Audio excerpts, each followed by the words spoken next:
I'll just press record so at least then it stops doing that.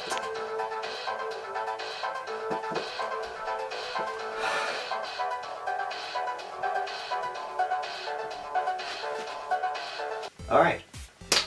Ow! No, that didn't work. That's better. That one's good.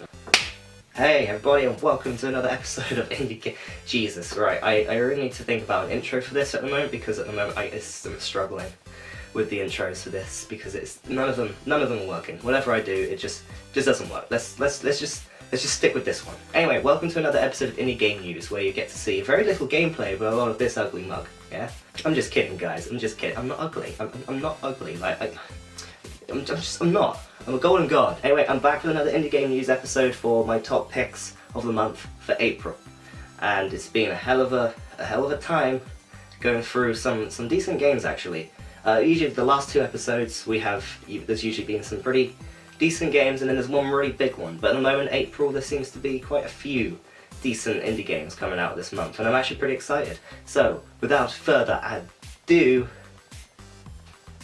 let's jump right into the games. So the first game we're going to be looking at today is SpyParty, coming out on Early Access and Steam on April the 12th. So this game kind of pits a 1v1 scenario. So you got the sniper who's trying to snipe the spy in the party, and the spy has to try and go unnoticed without getting caught by the sniper and complete their mission in the party.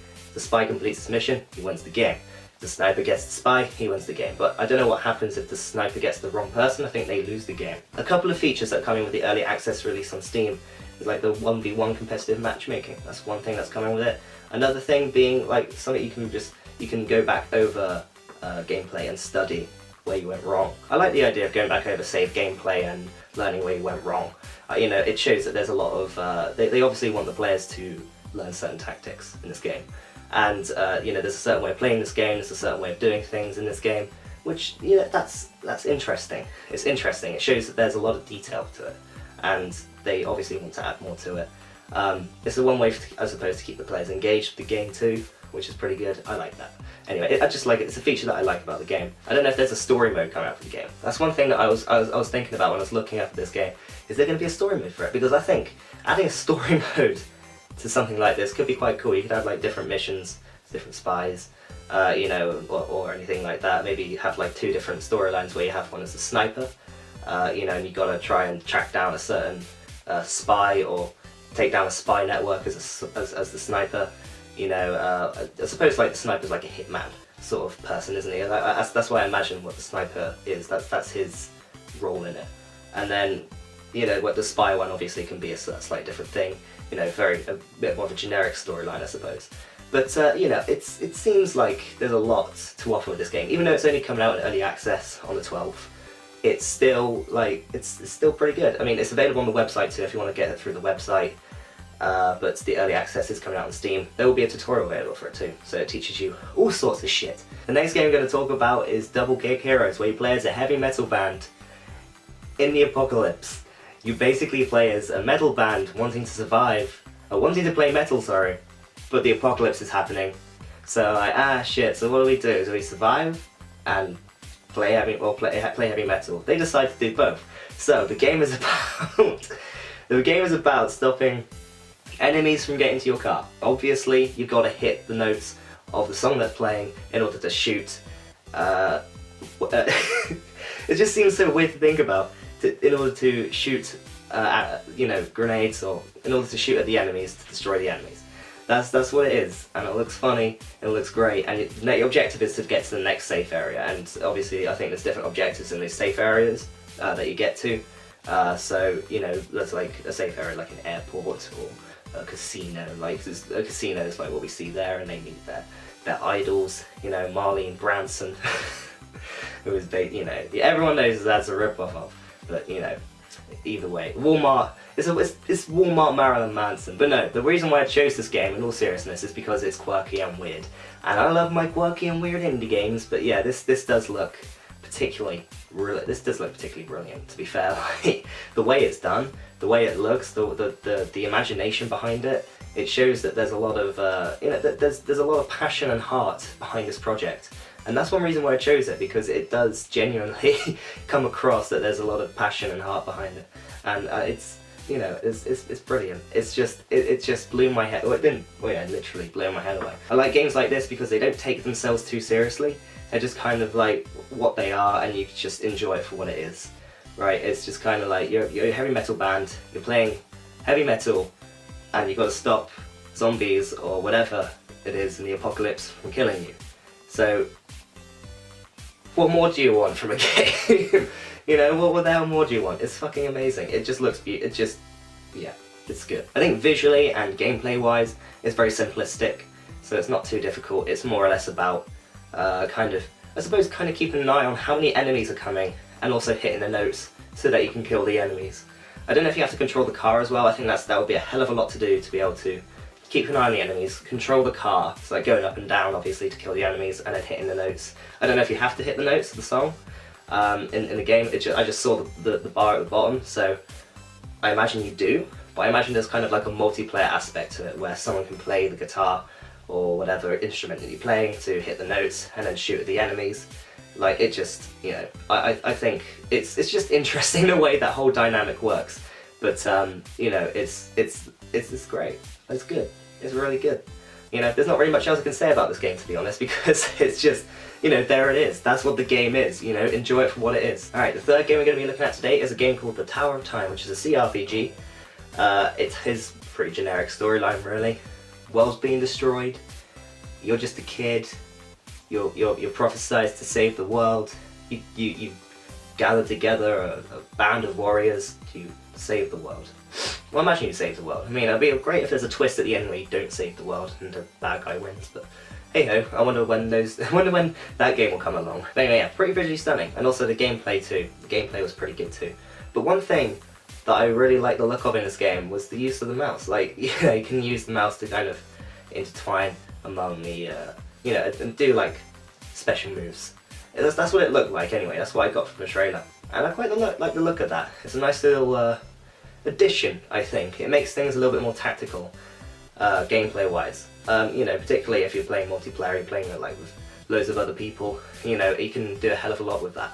You know, tactical thinking and strategying in a game. But no, yeah, obviously there's the generic classes of probably mage, warrior, rogue, and healer. Most likely, there's probably those generic classes that you can go to. You know, all the go-to classes of an RPG. I haven't seen an RPG come out on the indie game scene in a while, so that's another reason why it's on here. I like the fact that these RPGs are kind of coming back, making a little comeback in a way. You know, I mean, they're good styles of games. You know, doing an RPG like this, it makes it a lot more enjoyable. You know, the last one I played was Diablo, and I still play Diablo 3, by the way, and I still love Diablo 3. But yeah, I mean, I haven't seen a game like this for some time. It looks good, but aside from it being like not very original in the sense that it's like an RPG RTS kind of mashup, you know, and you got that arrow time sort of gameplay. You know, it's kind of, you know, the arrow time gameplay is kind of revolutionary anyway. But aside from that, it kind of sets up as a very pretty and interesting looking RPG, which is something we haven't had in a while. So, you know, I'd like to see it. I really am looking forward to this game coming out. Okay, let's move on to our final game of today, people. Sorry, I shouldn't do that. Anyway, let's go. Alright, the final game that we're going to talk about today is Frostpunk, people, which is a steampunk-based city building game. So it's kind of the first society-related city building game, I think it's described as on Steam. And a few other websites as well have described it like this, which is it's quite interesting. But anyway, yeah, in like a frozen world, in a world that's completely frozen over, you know, they've kind of developed steam technology, or industrial technology, I should say, that kind of, you know, to kind of counteract the cold and keep them warm and function. You know, it's that kind of game. It's steampunky, obviously, so there's got to be a lot of steampunk references there. So obviously it being a steampunk kind of game means that it's going to be very visually stunning, I think, because, you know, I don't engross myself in the steampunk community myself, but I do like the look of a lot of steampunk outfits and buildings. You know, it's the artwork for steampunk, you know, it's meant to be visually quite enticing, isn't it? So it's going to be a very beautiful looking game, I think, and judging by the artwork that they've released of the game, the gameplay, it does look pretty good. It does look visually very detailed, and that's done perfectly, I think. That's done perfectly. Obviously it being steampunk, it kind of adds another aspect to it, but what I think really kind of takes it away from the others is the fact that heat means life in this game. That kind of adds a different element to things. I mean, you got lots of other city building games and survival games like this, where literally, where you have to focus on the essentials in order to stay alive, the resources and stuff, but the fact that if you get one thing wrong, it looks like it's a little bit more delicate in this game. If you fuck up with the heat, people are going to freeze to death real quick. So it looks like it's going to be a very delicate ecosystem that you've got to build and produce in order for it to function. So it kind of makes it a hell of a lot more interesting in that aspect, I think. It looks like they've added a hell of a lot of detail to this game. Storyline wise, I don't think there's much of a storyline. I mean, it's a city building game. There ain't going to be much of a storyline. It just looks visually beautiful. It's going to be about building a steampunk city. So please comment down below the best name for the steampunk city that you've got, guys. Please.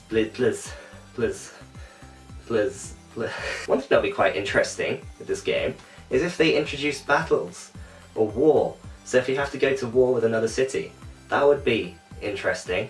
I have to say that the way that they would do combat in this sort of game with steampunk, it kind of adds a bit more of a dystopian feel to it, I think. Like a post-apocalyptic dystopian feel to it. If they add war into the mix, and you've got to fight people to survive, and I don't know, steal other people's coal or wood or something like that. If that's a way for people to stay alive in this, I think that'd be pretty good. I genuinely do think that'd be pretty good. There's so much that can be done with this game, and it makes me really excited to know that there's a game like this is going to be out there, a city building game that's going to be out there. It just adds more variety to that genre. I told you guys, city builders are kind of making a bit of a comeback. I think I said that in my first video.